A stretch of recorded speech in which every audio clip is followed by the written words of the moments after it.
Eh bien salut tout le monde, ici Among Us Gaming, on se retrouve pour une nouvelle vidéo. En effet sur cette vidéo, c'était une vidéo pas du tout prévue, car je pensais que le patch note, donc ça va être ça va être la review du patch note, que MiYoYo, donc le studio chinois, donc les développeurs du jeu, qu'ils allaient le faire, donc qui allaient mettre cette annonce dimanche, mais en fait non.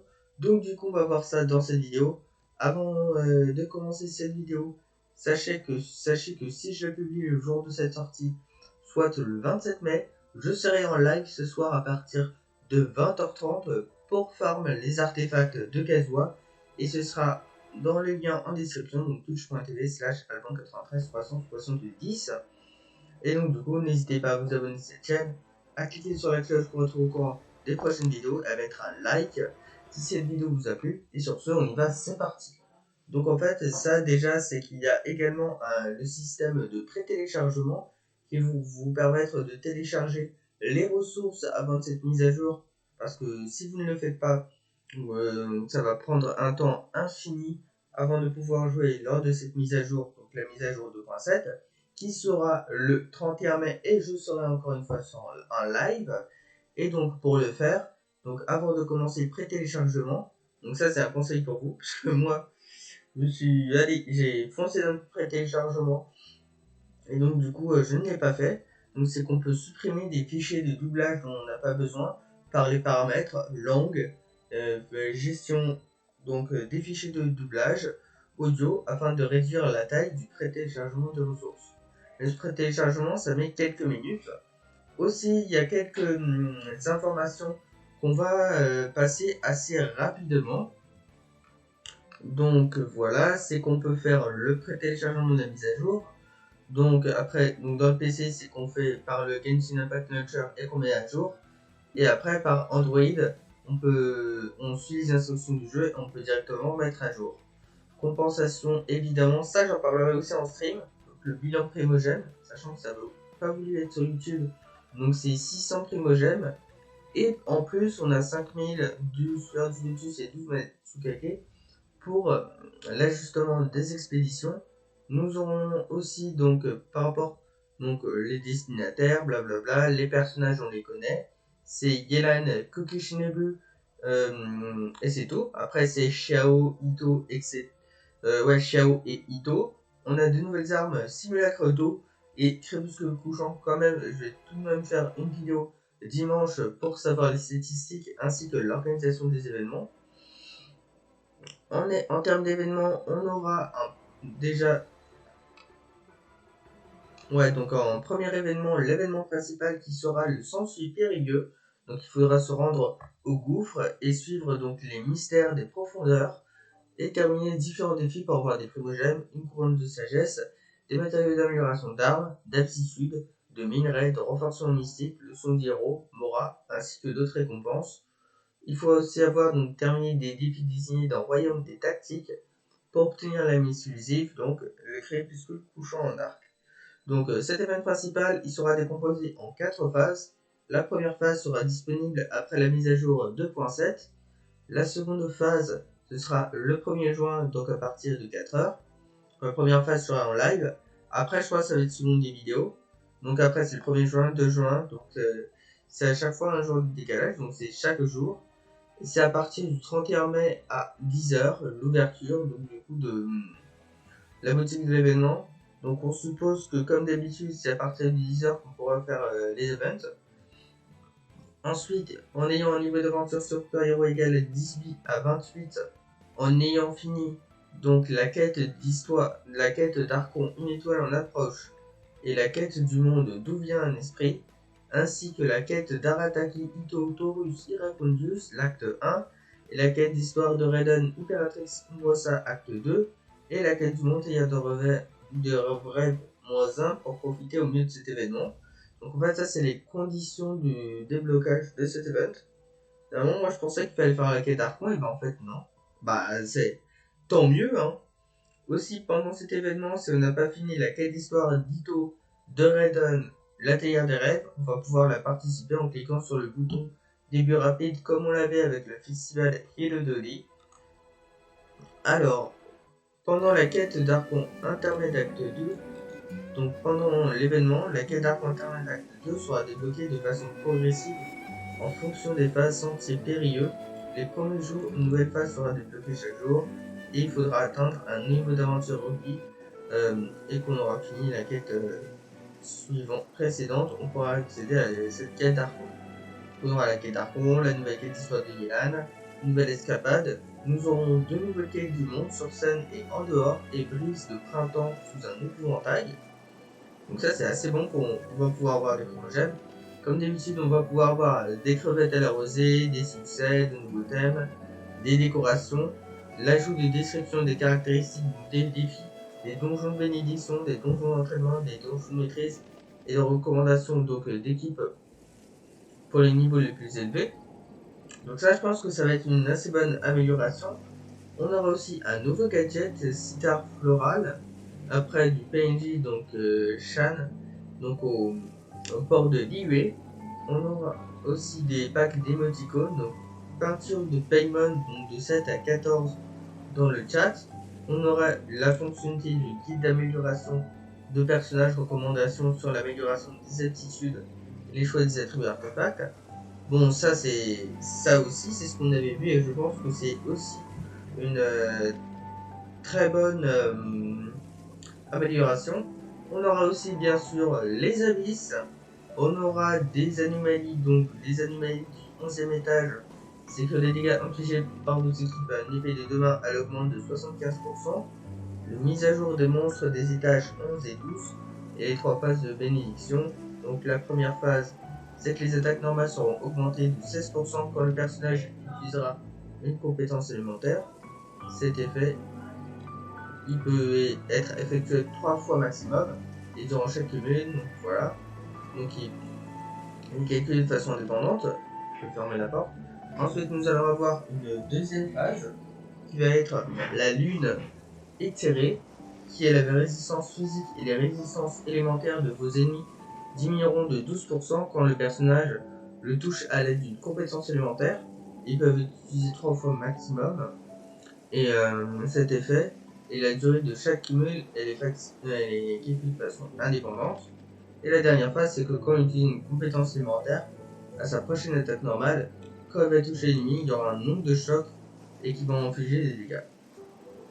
Après, concernant les quêtes, on aura une réduction de quêtes de la version quotidienne, donc réduction de la difficulté tonnerre sauvage, donc sur l'île de Narukami pour les remplacements de certains ennemis. Donc ça peut être très bien. Aussi pour les exécuteurs, il y a une réduction des difficultés, aussi poursuivant donc celui de Yashori. Donc les réductions donc en fait sur les différentes difficultés. Bon ça bien sûr ce sera en description le patch note.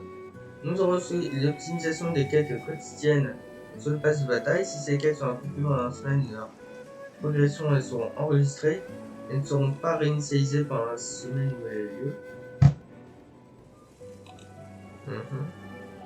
On aura aussi des récompenses des explorations, donc elles sont modifiées en Flashback de Lou et Plain, c'est de Plain Gully. Et on recevra, ok, donc optimisation pour le même niveau des personnages. Alors quand le contenu d'un message apparaît à l'écran, la liste des informations à gauche est indiquée par la utilisation de l'interface pour obtenir un gadget dans l'inventaire.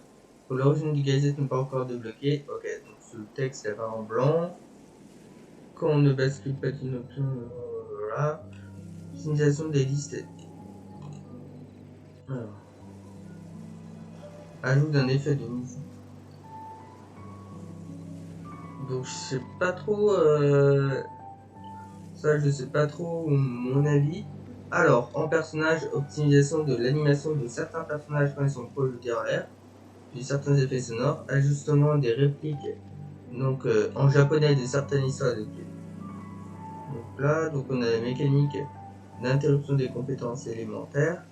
Alors, réduction de la difficulté du niveau de monde de 3 à 6 de l'Océanide, de l'Hyposatrio, Géo, la Lamonie, Manifestation de tonnerre, Wolf adoré, Storm Terror, ainsi que Ajaha. Et donc, quand vous obtenez pour la première fois Jean, Amber, Rosalia et Mona, leurs tenues alternatives sont affichées automatiquement c'est-à-dire c'est avec leur skin. Donc en fait, pourquoi il y a ça? Parce que c'est avec une des lois du gouvernement chinois, je crois, qui a été passée. Donc, en fait, c'est que c'est qu'il ne peut pas y avoir de traces de sexe, la loi anti-sexe, je crois, par rapport à la féminité sur les personnages. Et donc en fait, donc les nombrils ou tout autre, ou quand il y a des traces de peau, donc du coup ça a été nerfé. Et donc il y a eu des tenues alternatives pour pas qu'on voit des traces de peau. Donc voilà, c'est encore une des lois du gouvernement chinois que MiYoYo, évidemment, vu qu'ils sont situés à Shanghai, ils doivent l'accepter.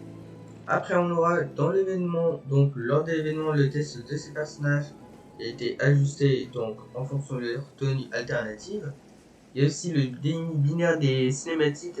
Dans la version antérieure mobile, il a été à 2500 kps afin d'optimiser sa taille. Donc ça, c'est très bien. Donc ça, hop là, les corrections de bugs abordées. Le contenu du jeu, les personnages et les situations décrites sont purement imaginaires. Sont denses. Ouais, ok, voilà. Alors voilà, c'était tout pour le patch note. Donc du coup, de Genshin Impact. En fait, moi, quel est mon avis sur les patch notes? C'est que sur cette version, par rapport à toutes ces informations qu'on a eues, je pense que ça va être une très très bonne version pour les nouveaux joueurs. Puisqu'en fait, comme on a vu, on a un nouveau système pour les aptitudes et les artefacts. Comme ça, vous aurez beaucoup plus de facilité avec les aptitudes.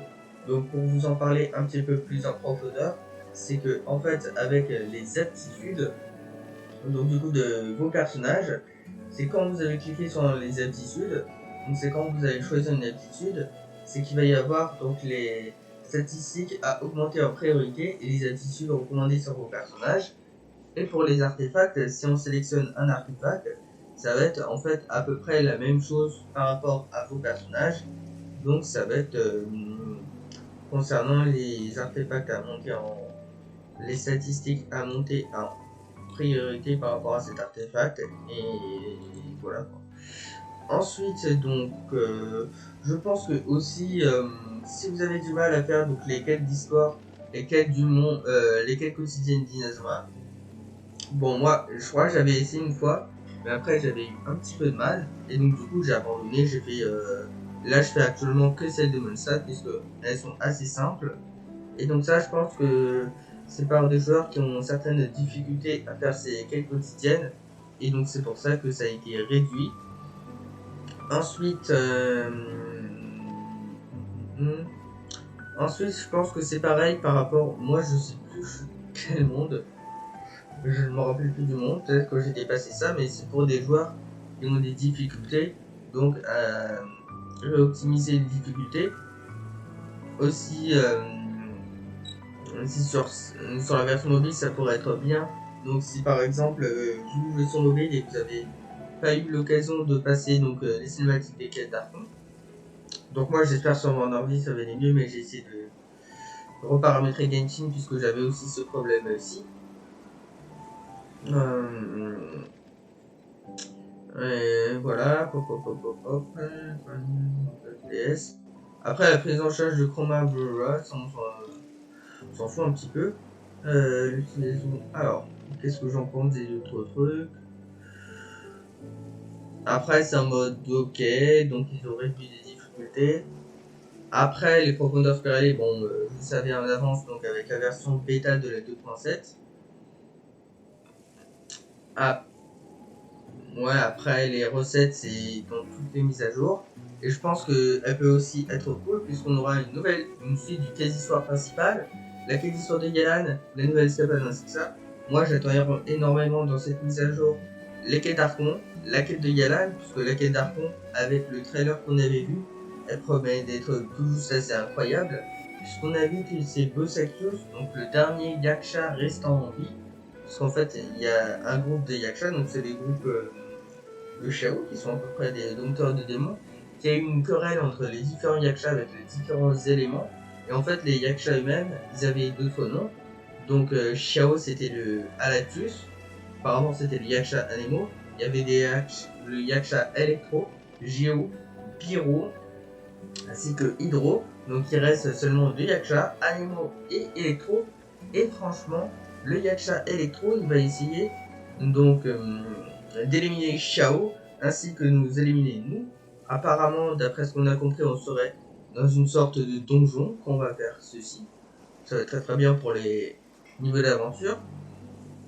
Et donc je pense que cette quête aussi, elle va être intéressante, puisqu'on va en apprendre plus de ce qu'on savait déjà par rapport à l'histoire des Yaksha. Donc de ce que j'ai dit par rapport aux autres Yaksha, c'est... De toute façon, dans cette vidéo, tout ce que je dis, c'est officiel, c'est confirmé. Il y a même une vidéo qui avait tourné que je vous mettrai aussi en description. Et je pense que aussi la quête d'histoire de Yelan, elle va être intéressante, parce que moi j'adore le personnage. Donc moi j'adore, puisqu'on avait pu voir Yelan avec des situations où elle était assez magnifique, donc où elle faisait de très bonnes actions. Donc en version 2.6, puisque quand il y avait des quêtes du monde au gouffre, dans certaines quêtes, il y avait Yelan qui apparaissait. C'est surtout pour ça qu'on savait qu'elle venait officiellement, qu'elle était officiellement Archer Hydro, puisqu'on l'avait vu en version 2.6 de Genshin Impact. Et aussi franchement le trailer de Yelan, que je vous mettrai aussi en description, il est tout juste fou. Donc je crois que c'était quand, je crois que c'était le 25 mai qu'il était sorti, donc c'était avant-hier qu'il était sorti ce trailer, il était tout juste incroyable. Moi je l'ai découvert le matin, pile le matin où il est sorti. Et ouais, quand je me suis réveillé, je suis descendu. Et donc, c'est tout à fait incroyable. J'aime aussi le système qu'ils ont mis en place par rapport à la 2.6, par rapport aux événements principaux.